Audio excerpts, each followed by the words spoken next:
I kind of heard this misconception like a lot on TikTok specifically. It happens really through like social media, but also through my peers when it comes to talking about relationships as well. Yes, this myth has often been influenced by movies, cultures, or early attachment in childhood. Romantic ideas and Western culture, actually. In the 19th century, romantic literature and poetry like Goethe and Byron, which later influenced Hollywood storytelling. For example, of pop culture that impacted this belief is Disney. Basically, like Snow White based and Little Mermaid just placed the concept of like true love in our heads as children. And so, because of this, and an article by Caitlin R. Ray demonstrated the effects of romance media exposed on relationship beliefs and expectations. This study was focused on exposure to Disney films to assess how it affected someone's belief and satisfaction levels. The company has also been criticized, so Disney has been criticized for showcasing like stereotypical themes of like love at first sight and like the idealization of, you know, younger viewers are, you know, like exposed to that at such a young age, and especially because they're naive as well. Their thinking just turns into a false preconception of love. Just a little time. We can test this by using empathetic accuracy paradigm, correlational studies, longitude studies, case studies, and experiments. Oh, cool! Just a little something. You know how I slept at like 1 last night, and then I woke up like really exhausted this morning. And now we're on the phone. So at school. So what do you think I'm feeling at the moment? Tired? I went shopping, right? And I bought this garage tank top that I've always wanted. Not bought it, like I held onto it before, and someone snatched it from my hand. How do you think I would react in that moment? Really angry, enraged. If I was just walking past a stranger and they were getting jumped, like how do you think I would feel or react?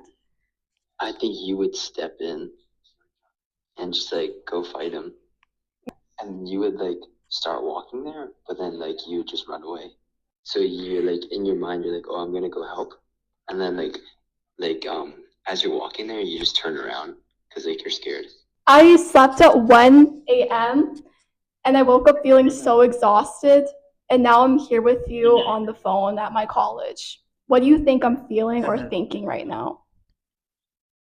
What do I think you're feeling? Tired? I mean, if you're tired when you woke up, you're probably still gonna be tired because you didn't wake because you've been awake since like 1.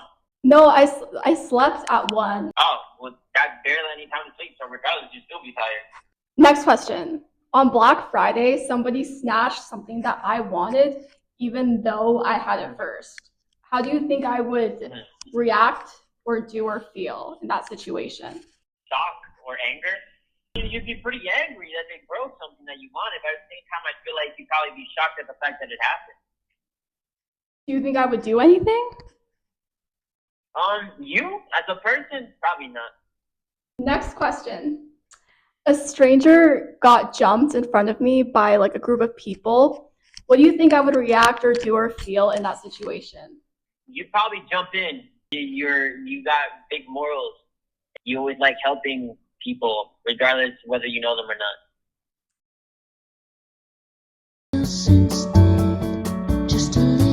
Essentially, we've boiled this down into 3 concepts that will prove that this myth is simply misinformation and not true. The myth depicts mind reading, which by Merriam-Webster dictionary definition states that one professes or is held to be able to perceive another's thoughts without normal means of communication.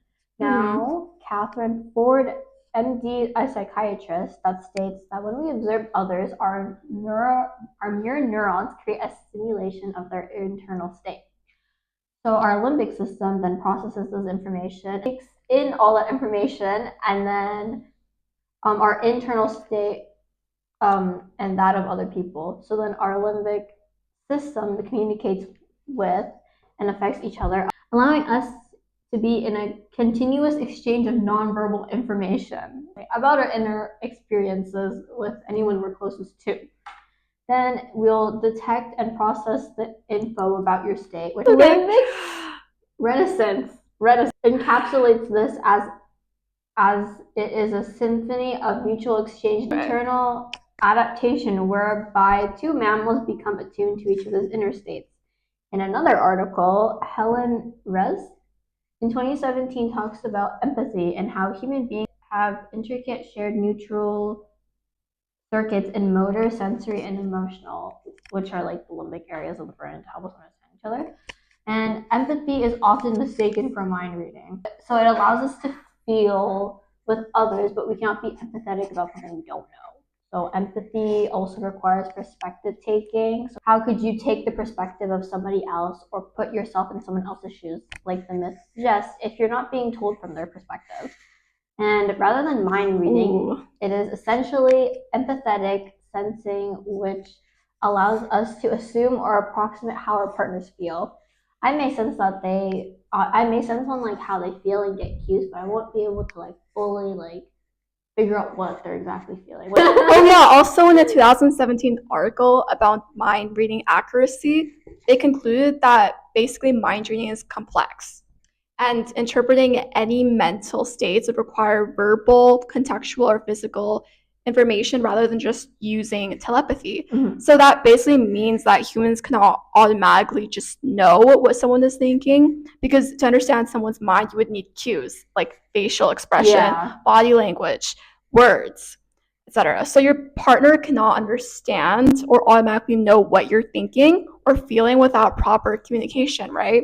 Because even with these contextual cues, their guess is as good as mine at what the other partner is really thinking. In 2014, the article, The Impact of Communication, the Harmonization of Couple Relationships, basically demonstrated that when proper communication is important, and without it, couples basically enter into an inevitable like decline, right?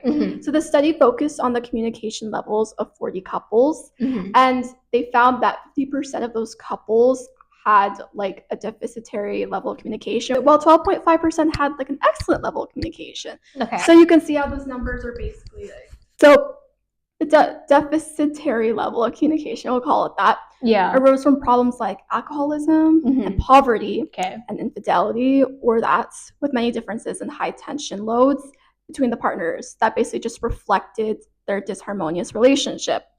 So in conclusion, communication and relationships are just like a major contributor to marital life.